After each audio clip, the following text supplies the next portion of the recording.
Well, I think I've seen this movie before. We've seen it happen all around the country, but today's show is going to talk about something that we're seeing happening in the state of Ohio. And that is that when you introduce a form of legalized gambling in a state, it seems like the biggest addicts in the state become the state lawmakers. They become the biggest addicts, and they prove time and time again that the most powerful lobbying force in many of these states is, in fact, the gambling industry. Spreading the light of liberty across the land. Welcome to the Public Square.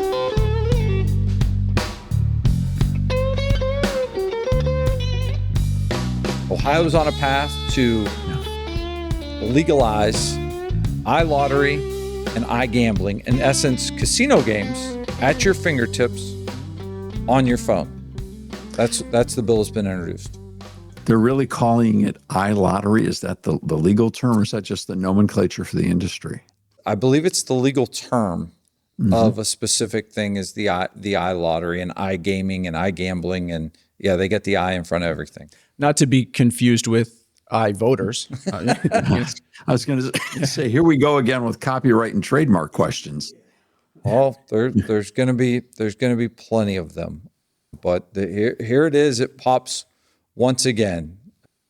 Groundhog Day. Here we go.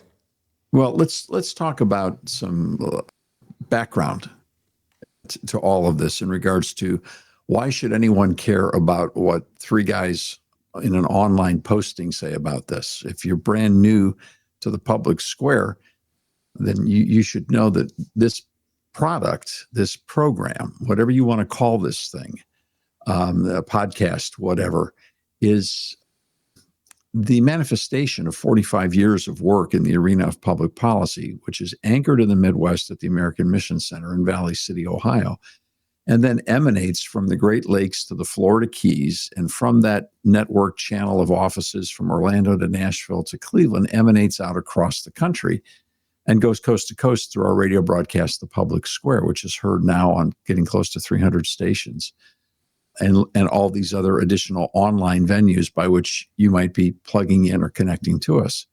So we've been at this for a while in regards to public policy. Now, most of us don't look that old. I do, but we've been at this for a long time. The issue of gambling as a matter of public policy first crossed our frame of reference in 1988, when we began to look at legislation that was coming into the states to expand horse racing. That's where the whole thing began, in the whole concept of how the racing industry, the horse racing industry, managed to get around so many legal barriers to begin to crawl into state law and open and expand operations. So this goes back to 1988 in regards to legislation in the states. Now, this was before anyone really envisioned the casino industry coming along and doing what they've done. And then we have lived through all of the different variations through the original idea of Vegas becoming Atlantic City, then Atlantic City becoming stationary riverboats, and riverboats that went to nowhere, then riverboat casinos coming into land-based casinos, and then the transmission over into electronic distribution of gambling and state lotteries getting involved in that process. And at the same time, we've also had plenty of legislative battles and court battles in this process, with lottery expansion and defrauding promises of the voters in regards to lottery funds being removed out of education. We've won some suits, we've lost some suits. And now we're to the level where I guess we call this iGambling, Rob, where we've now have the casino industry's ultimate goal, which has always been convenience gambling. And the casino industry has capitalized upon the technological developments that we've experienced in America to where now their goal is to place a casino in everybody's pocket. Through whatever electronic device you carry or hold, they want you to be able to gamble. Now, if you could imagine where we're going with some of these visual products, with the electronics that keep you connected to the internet at all times and all of that conversation, we could be to the place where people are literally carrying a casino in the frame of their glasses. And as they're riding on the bus or walking down the street or involved in any situation, sending messaging in to gamble on prop bets in regard to 5 baseball games at the same time, where the next pitch that's going to be thrown is a ball or a strike. I mean, there's almost no limit to now. And now there's almost no limit to the opportunities to wager consistently and persistently. So that's the expanse, and we have been around for all of it. Now, that's background to make one fundamental statement. From the beginning, we have acknowledged the fact that there is not a religious objection to this process that anchors it. In other words, you're not going to find the words, "thou shalt not gamble," in the Bible. What you'll find is a tremendous amount of conversation about the proper stewardship of wealth and time, all of which the gambling industry despises. And that's a pretty good case right there. But the case that we have made even over and above, or at least alongside that case of stewardship, is the fact that history proves that gambling and good government don't mix. We should probably, and we've got that statement copyrighted, we should probably try to trademark it right next to iGambling.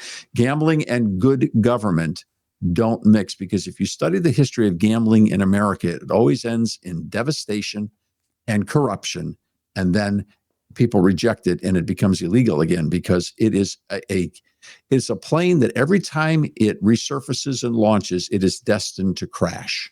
It's just a matter of time. So we have been watching this unfold since the early 90s across the country. And now, Rob, we're at the place where you think we've actually hit the point of saturation where they can, is this the last phase of expansion, do you think? Oh, I don't know, but they're making the same arguments they've made for 30 some years. And it always seems to center on the illegal aspect of it. As I watched the sponsor testimony of this specific bill, it was the sponsor was talking about the billions of dollars that are illegally gambled and the willingness to capture them. The problem is, that's the same thing they said regarding brick and mortar casinos and why we should go there. That's the same thing they said on why VLT should be in racetracks. That's the same thing they said on why sports gambling should be on all of our phones. Every time it's the same argument. They need to come to the realization they're not going to capture all of the illegal dollars that are being gambled. It's just a reality. The same way they're not going to capture all the illegal weed money that's out there, even though there's marijuana on every street corner endorsed and sold basically by the government. It's not going to happen. So they need to come to a reality check. I think it just goes to prove the point that gambling and good government don't mix, because now instead of talking about the human impact of these forms of public policy and this activity, and basically the question is it worth it? They're basically saying, no, we still want to capture the universe. So it's clear that the addicts are still chasing bad money, and the addicts are the politicians. So let's take a second and let's talk about this idea that gambling and good government don't mix. Surely this is it's a Democrat thing, right? I mean, this is just one more place of the progressive Democrat agenda. They just want to gamble, gamble, gamble, and the righteous Republicans are standing against them, right? No, this is a Republican idea. I was talking to someone today that was from New England that is a resident of the state of Ohio. They said, why don't I just go back to New England, where at least they're honest about wanting government in charge of everything. Ohio has abortion on demand, weed anywhere you want it, and gambling everywhere. And Republicans have been in control for as long as anyone can remember. Remind me again how that's a conservative state. And the state budget has exceeded the rate of inflation every year for, I believe, the last 20 years, with the exception of 4. So no, Dave, to answer your question, it's a Republican idea. The Republicans are always the one driving the bus, because the reality is the Republicans are the ones that make money off this. They're the ones that get paid to do this. What was interesting is to hear, in 2009, when Ohio approved 4 brick and mortar casinos via the state constitution, in essence, put Dan Gilbert, owner of the Cavaliers, and his friends' business plan regarding casino gambling in the state constitution. A lot of Republicans got paid on the back end for consulting, for ad buys, for the work that they did. And then 14 years later, when there was another issue on the state constitution, they pointed to the 2009 amendment and said, this is why we should amend the state constitution now, because the 2009 amendment was bad. We should never have done that. And I'm like, wait a minute, you guys all got paid on that deal. Well, and the history on that as well, as Rob, you well remember, and just again, in the spirit of full disclosure, not that we have anything to hide, but we want to have a lot more to talk about. Rob and I met in the very beginning at a hearing at the Ohio State House where he and his mom were testifying about the impact of casino gambling in your portion in East Liverpool, Ohio, and the impact that the West Virginia casino was having upon Ohio citizens. And Ohio was debating the idea of expanding into casino gambling. So we met you on the trail in regards to this particular issue. And maybe what we'll do one of these days is to do a broadcast where we simply discuss your story and how this impacted you. But holding that aside for the moment, that's where we met. We met in a legislative debate about this, and we were on the same side, and we were both testifying before the same committee. It's been a long time now.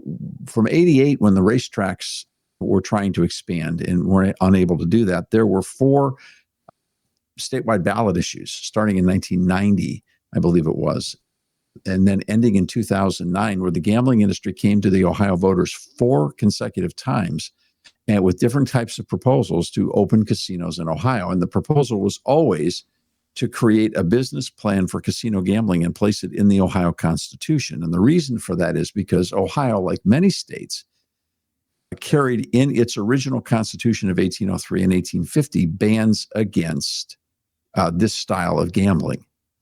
In fact, it was a ban against everything, including the lottery. That's why in Ohio, they had a constitutional amendment to even start the Ohio lottery back in 1973. And that was highly controversial. And the reason that Ohio didn't want it was because Ohio was formed as a state in an era which had experienced so much abuse and so much corruption in regards to gambling. They didn't want to be any part of government because they knew it would corrupt the political processes. So we forgot that. By 1973, it was forgotten. And then the 4 campaigns came. Now, in those 4 campaigns, we had the privilege at the American Policy Roundtable to be parts of coalitions and oftentimes to lead those coalitions, working with the citizens for the defeat of casino gambling. So the industry would come, they would get the signatures paid for, and they'd get the ballot issue constructed, they'd put it on the ballot, and then they'd spend $10 million or $20 million or $30 million or $40 million to try to pass it. And we would put together a coalition and fight it from a citizen-based initiative and usually raise about $1 million or less. And by the merciful grace of God, and because there were a lot of very solid leaders in Ohio who had good reputations, like the late Governor and Senator George Voinovich, who joined us in that process, Attorney General Betty Montgomery, other people, these people were Republicans. And we also had Democrats that would stand with us. In particular, we had the pastoral community in the Black church that would stand with us. We had a very broad coalition of people who would say, no, we're not going to do this to ourselves. And the reason that they said that was because they recognized that gambling would corrupt our political processes, and because living on the ground, on the street, where people actually are destroyed by gambling, and knowing that the percentages of people who are being destroyed by gambling are rising, and that the more you expose people to convenience gambling, the more lives you will destroy, they said we shouldn't be in the business of government destroying lives. It just doesn't make sense. Well, 3 out of those 4 times, in spite of being outspent tens of millions to one, the people of Ohio rejected the casino industry. In 2009, everything changed because the former state party chairman of the Republican Party and a number of major political consultants, all Republicans, took big checks from the gambling industry. And they basically bought up all the law firms. They bought up all the opposition. They paid them all off. They ran it in an off election year.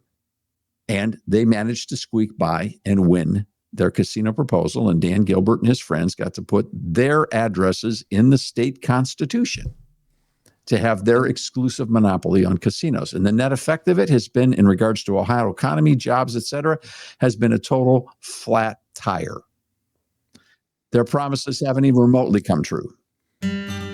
You help us think well on these issues, a listener of the Public Square recently wrote. We appreciate the compliment, but none of these conversations would be happening without the help of listeners just like you. Every day, good old regular people of all ages take a moment to send support to the Public Square. Giving is easy, safe, and secure.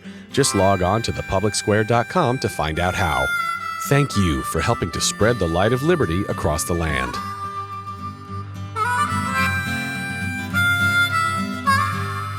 Please stay tuned to the end of today's program for a special musical presentation from Nashville, Tennessee.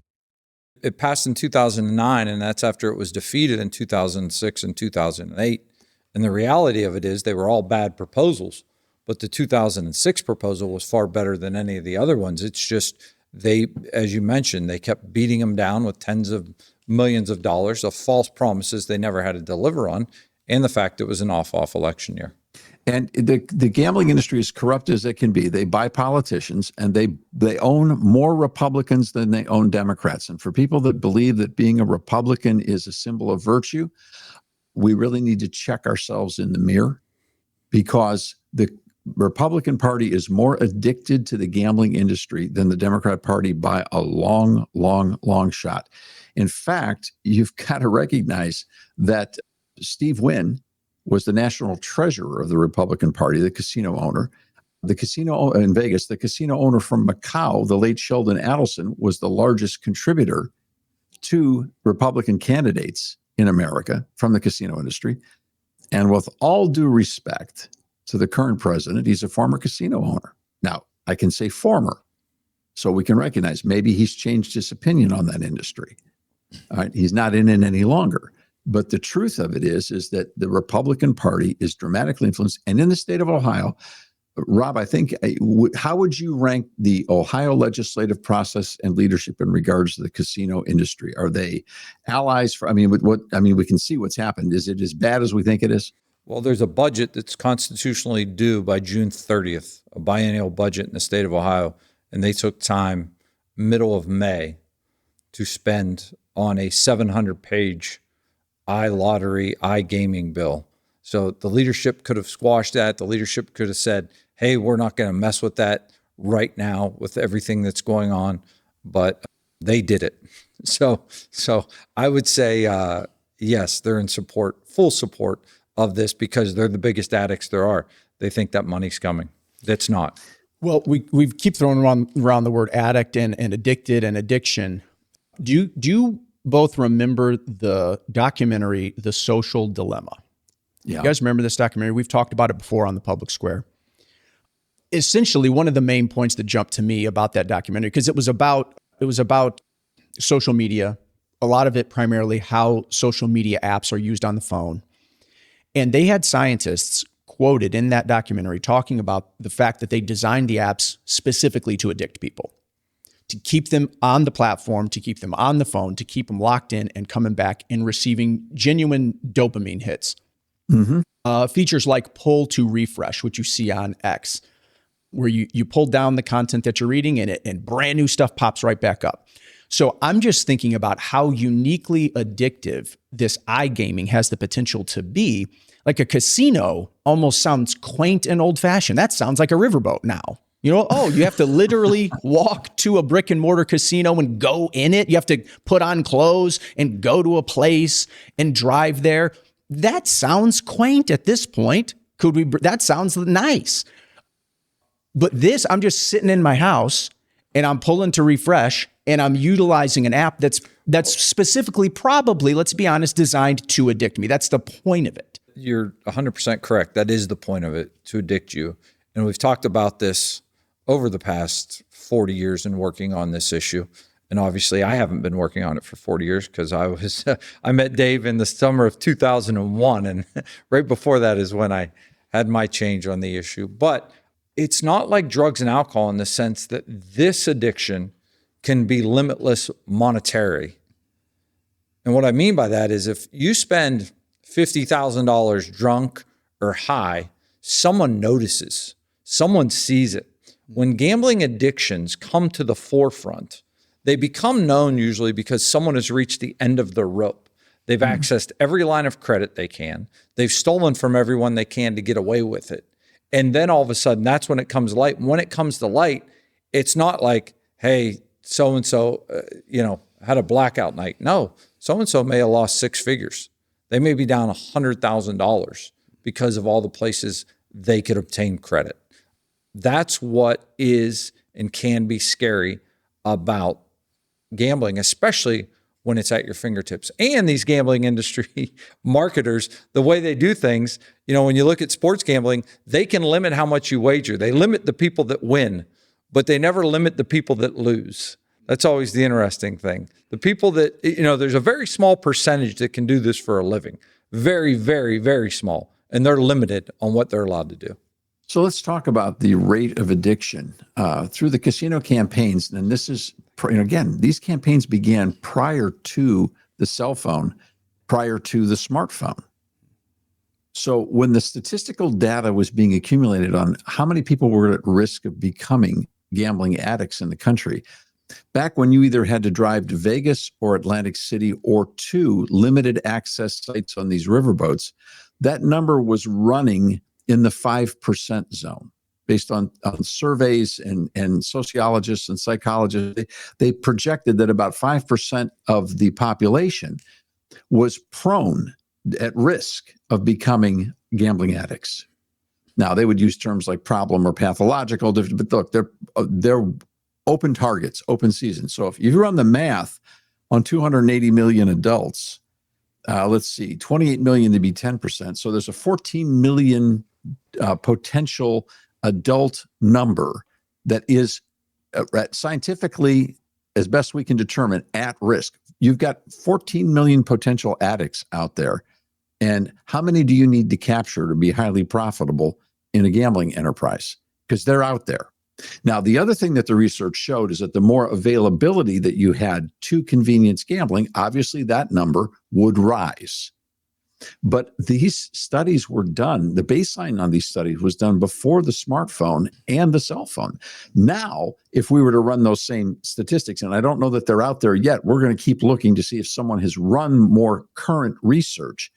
Given the technological advances that we have, you've got to know that 5% number is bigger. It's clearly bigger. Because now you don't even have to be prone to being addicted to gambling. You just have to be prone to being addicted to a phone. Point and who among us wouldn't raise their hand and say, yeah, I probably spend too much time on my phone? Point very well taken. And so let's now consider, we'll stay in the Stone Age. Let's stay with the 5% factor. You've got a behavior that 5% of the people are going to get hooked on. And that being hooked on that means that there's an industry that will not release their claws on this person until that person is completely bankrupt. And even then, they'll be sending them information. If they could send them stuff in jail, they'd do so. And we know that a person who is a problem gambler is likely to lose everything. A person who's a pathological gambler will lose everything and start to take stuff from other people.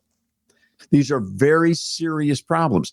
5% of your state. Now, how can any lawmaker, regardless of their political party or religious philosophy or anything, how can anyone claiming to be a public servant sent to represent people for the common good embrace as a state enterprise a behavior that they know will destroy 5% of their population? That's a great question, and one that we need to be asking the lawmakers. We're in the process of setting meetings up with folks that are on this committee so we can have these discussions with them. The other thing, Dave, as it pertains to the 5%, is in the state of Ohio, and I'm sure in many other states, I want to see the numbers of lottery sales in certain zip codes. I want to see what lottery sales look like per capita to income. Because what is happening in these states is, unfortunately, the poorest zip codes are spending the most amount of money per capita on lottery tickets. You don't see thriving cities that say, oh, we make a lot of money. No, the lottery, the state in essence, is selling that's their chance to get out. They're preying on their most vulnerable. That's not the role of government. It frustrates me to no end every time you're in an inner city and you see that billboard in neighborhoods and you're like, no, this isn't the way out. So let's talk about a pathway out. Obviously, there's going to come a time when enough abuse and enough theft and enough death is going to permeate the culture on this, and people will respond and they'll throw these politicians out of office. But it takes a lot to do that because they buy so many people. The gambling industry owns so many people. That's a challenge. It is the legislative remedy and the ballot remedy is essential. And so finding politicians to run for public office that will stand against the lottery industry and the gambling industry is important. That's still pretty tough to do. In the meantime, We got to do it. But in the meantime, why not fight at two levels? Why not fight at the same time in both industry, in both ways? Why not take the reality of the destroyed lives and make the industry pay for it? They're doing it. They're doing it intentionally. We know they're doing it intentionally. They've admitted to us in public that they're doing it intentionally, that they have an addicted class of people that they work on. Why not begin liability litigation against the industry for what they're doing? You say, well, you can't sue the state. Well, wait a minute. We sued the Lottery Commission, and we won. Now, and we got standing in court, and we won in a major suit in the Midwest. Now, in that same state, we came back with a second suit years later, and given the influence of the gambling industry, we were thrown out after 3 years of litigation for not having standing, when we had won in that very same state a few years ago in a very similar suit. So the industry is pervasive. They can even get judges. They can even get to judges. So I'm not saying this is going to be easy. But what would happen if the people who care for so many, the issues of child trafficking, very important, of child abuse, very important, foster care, what would happen if the people who have compassion for their neighbors in regards to public policy would begin to litigate against the corruption of the gambling industry and attempt to hold them accountable for the destroyed lives? What would that do to the political process? You mentioned those court cases. I just read the Legislative Service Commission analysis of the pending legislation in Ohio, and Walgate v. Kasich is cited and the sponsor during testimony, and that was the case that we put against former Governor John Kasich for his expansion of gambling. And the sponsor talked about the fact that the courts did not decide against the way legislature has expanded gambling through the years, and he cited that case. The problem is, when you read the case, we were thrown out on standing. They did not win on the merits. No, they didn't win any part of the case. So once again, deception and moving go hand in hand with this type of legislation.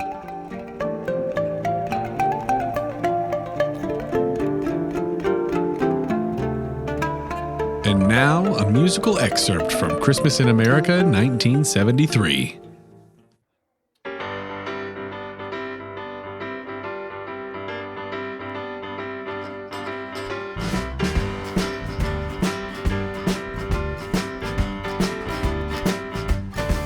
Well, the south side of Chicago is the baddest part of town.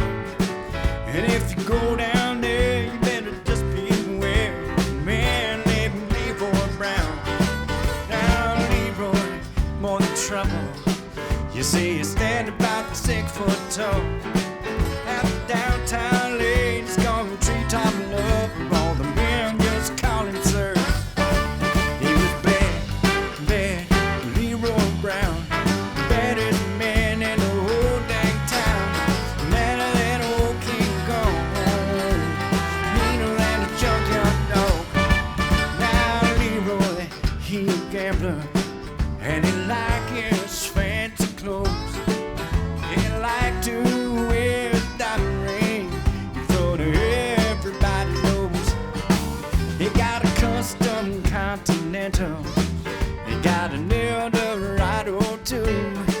He got a 32 gun in his pocket for fun. He got the razor in his shoe. And he's bad, Leroy Brown. Baddest man in the whole dang town. Better than old King Kong. Meaner than a junkyard dog. Well, Friday, about a week ago, Leroy was shooting dice.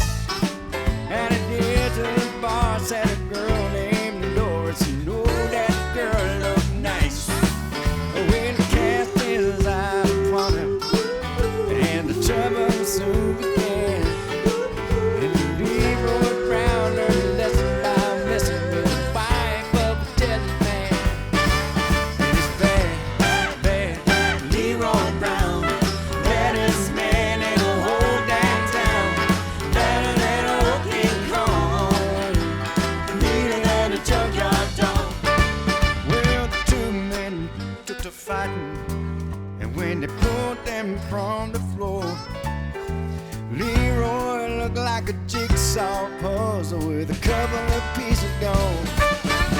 And it's bad, bad, Leroy Brown, baddest man in the whole dang town. Better than an old King Kong, meaner than a junkyard dog. And it was bad, bad, Leroy Brown, baddest man in the whole dang town. Better than an old King Kong, meaner than a junkyard dog. Yeah, he was better than an old King Kong, meaner than a junkyard dog.